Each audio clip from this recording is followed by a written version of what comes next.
그러나 여기서 중요한 것 한 가지, 제가 학교 담임 선생님께 한 것이 있습니다. 큰아이 18년, 작은아이 16년 동안 아이들의 담임 선생님 상담을 단 한 번도 가지 않은 접니다.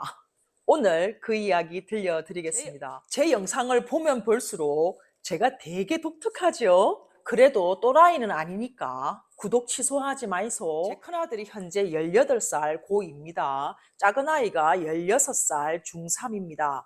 큰아이가 18년 동안, 작은아이가 16년 동안 유치원 기관을 포함해서 초등학교, 중학교, 고등학교까지 단 한 번도 상담 주간에 상담을 하러 간 적이 없습니다. 진짜 신기하죠? 왜 18년 동안 단 한 번도 제가 상담을 가지 않았느냐? 그 이유가 궁금하십니까? 그런데요, 깜짝 놀라지 마십시오. 왜냐하면 제가 상담을 안 간 이유는 특별한 이유가 없습니다. 특별한 이유가 없습니다. 진짜.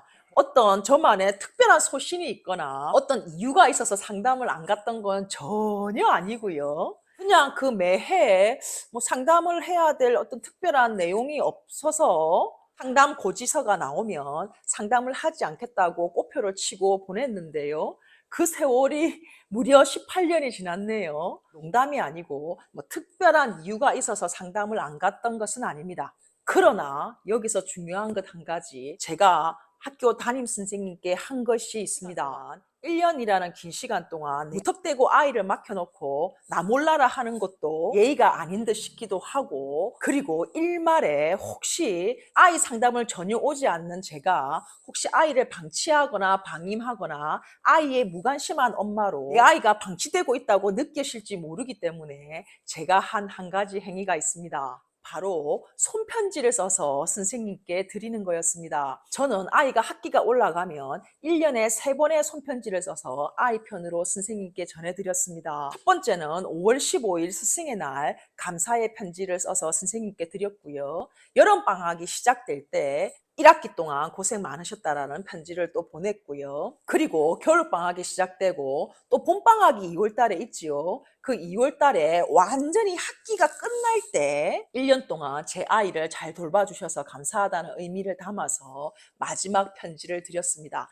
5월 15일 스승의 날, 여름방학 들어갈 때 2월 달 1년의 모든 학기가 끝났을 때 이렇게 3번의 손편지를 전해드렸습니다. 글자는 물론 내용까지 정말로 심혈을 기울여서 3장의 편지를 써서 아이 편으로 드렸고요. 아이 편으로 줄 때도 그 편지 내용을 아이에게 읽어보게 했습니다. 2가지 이유가 있었는데요.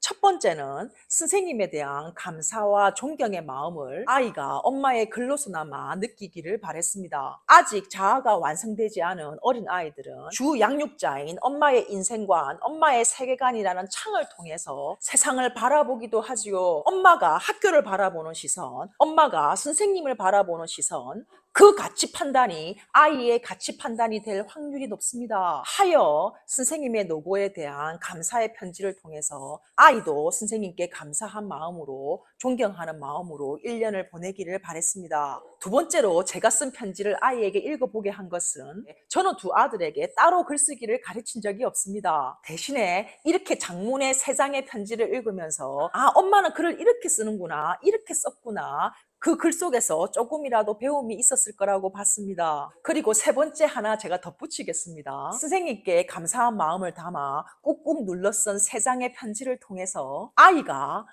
우리 엄마가 나에게 신경을 쓰고 있구나, 나에게 정성을 쏟고 있구나, 엄마에게 나는 소중한 존재구나 라는 느낌을 주고 싶었습니다. 집에서는 제가 양육자지만 학교에서 양육자는 선생님이지 않습니까? 그 양육자인 선생님께 정성을 다하는 엄마 모습을 보면서 아이가 내가 케어받고 있구나라는 느낌을 주고 싶었습니다. 이렇게 18년 동안 상담은 가지 않았습니다만 1년에 3번 손편지를 쓰는 것을 초등학교 6학년 때까지 했습니다. 큰아이도 초등학교 6학년 때까지, 작은아이도 초등학교 6학년 때까지 매해 담임 선생님께 1년에 3번의 편지를 주는 것, 그것으로 상담을 저는 대체했습니다.